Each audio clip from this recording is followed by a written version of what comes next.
Right, so I'm sort of going down memory lane and I'm looking back at the third test in 2001 where I played against Australia, where I had a decent day. Didn't have many mind, but no, had one decent day.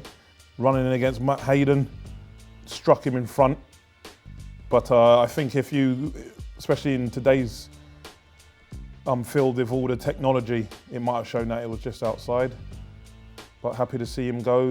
Then running in to one of the War brothers, Mark. Atherton again.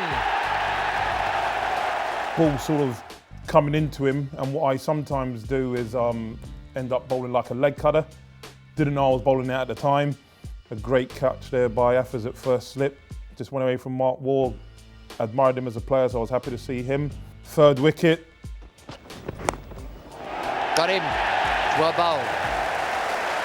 Had a decent duel against Brett Lee. He was always going to win that one. He's about 10 mile an hour, a lot quicker than me. Great catch there by my fellow Surrey teammate, Mark Butcher. Safe pair of hands. He's caught some good catches for me over the years. And he's got it. Gilchrist has gone now. If anyone's deserved a wicket in this match or other matches, it's Alex Tudor. Oh, always happy to see that man go. Adam Gilchrist, what a dangerous player he was. He's been kind enough to nick it. He's absolutely thrown the kitchen sink at that. And Mike Atherton was a safe pair of hands at first slip. Great take. Running in there, I think it was all of the Glenn McGrath pigeon, as they called him.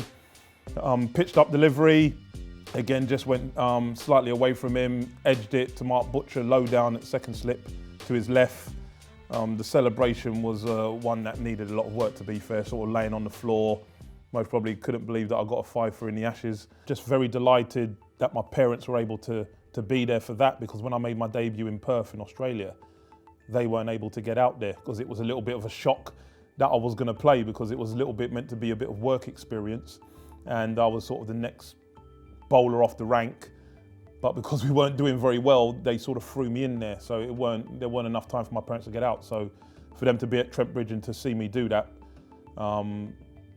would have been absolutely fantastic. I know my dad, being a mad cricket fan, he would have been over the moon. And I think there was a picture of them in the paper the next day with them celebrating.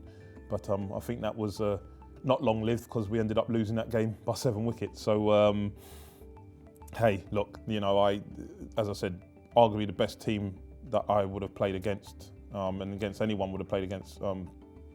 That Australian side in the early 2000s, late 90s were fantastic.